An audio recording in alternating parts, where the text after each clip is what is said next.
Jésus, l'ayant regardé, l'aima et lui dit, « Il te manque une chose. Va, vends tout ce que tu as, donne-le aux pauvres, et tu auras un trésor dans le ciel. Puis, viens et suis-moi. » Mais affligé de cette parole, cet homme s'en alla tout triste, car il avait de grands biens. Marc 10, 21-22. Un homme de Dieu se trouvait dans un certain lieu pour une campagne d'évangélisation. Il séjournait chez une charmante famille chrétienne. Lorsqu'il s'apprêta à partir de ce lieu, il pria, « Seigneur, donne-moi un message pour mon hôte et mon hôtesse. Ils ont été si bons envers moi. Ainsi, donne-moi un très bon message. » Et Dieu lui donna le message. « Il te manque une chose. » L'homme de Dieu dit, « Seigneur, ils ont été si bons envers moi. Comment leur donner un tel message ?»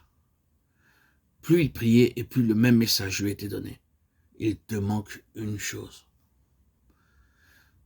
Il n'eut pas le courage de leur dire en face. Alors il écrivit sur un morceau de papier et l'épingla sur le rideau de la fenêtre.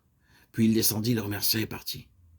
Après son départ, la maîtresse de maison monta à l'étage et trouva le morceau de papier épinglé. Elle lut les paroles, « Il te manque une chose. » Elle appela son mari. « Ce sont les dernières paroles de l'homme de Dieu pour nous, » s'exclama-t-elle. Ils s'agenouillèrent tous deux près de la fenêtre et prièrent. « Oh Dieu, montre-nous la signification de ces paroles que l'homme de Dieu nous a laissées. » Alors qu'ils priaient ainsi, Dieu leur montra la signification. Jusqu'à ce jour, ils n'étaient pas nés de nouveau, mais ils s'appuyaient sur leurs bonnes œuvres, leur justice.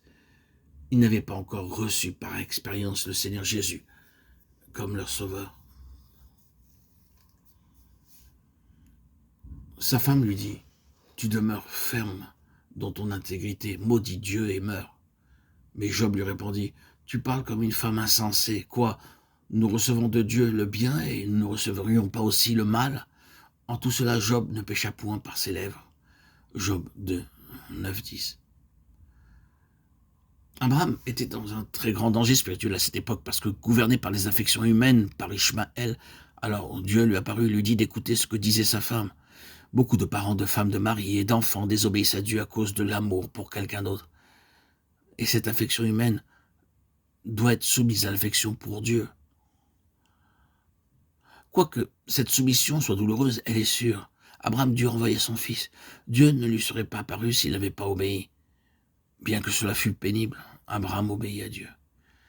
Il est parfois très douloureux d'obéir à la parole de Dieu et à son commandement, mais Abraham était ouvert à la réprimande de Dieu.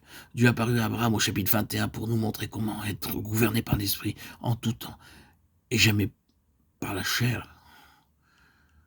Si vous désirez être l'ami de Dieu, chers amis, auditeurs, auditrices, ne permettez à personne d'entraver le chemin d'obéissance à Dieu. Car de manière subtile, l'ennemi amènera vers vous toutes sortes d'objets d'affection et par les pleurs d'une femme ou d'un enfant, il voudra vous empêcher de faire la volonté de Dieu. Soyez sous vos gardes.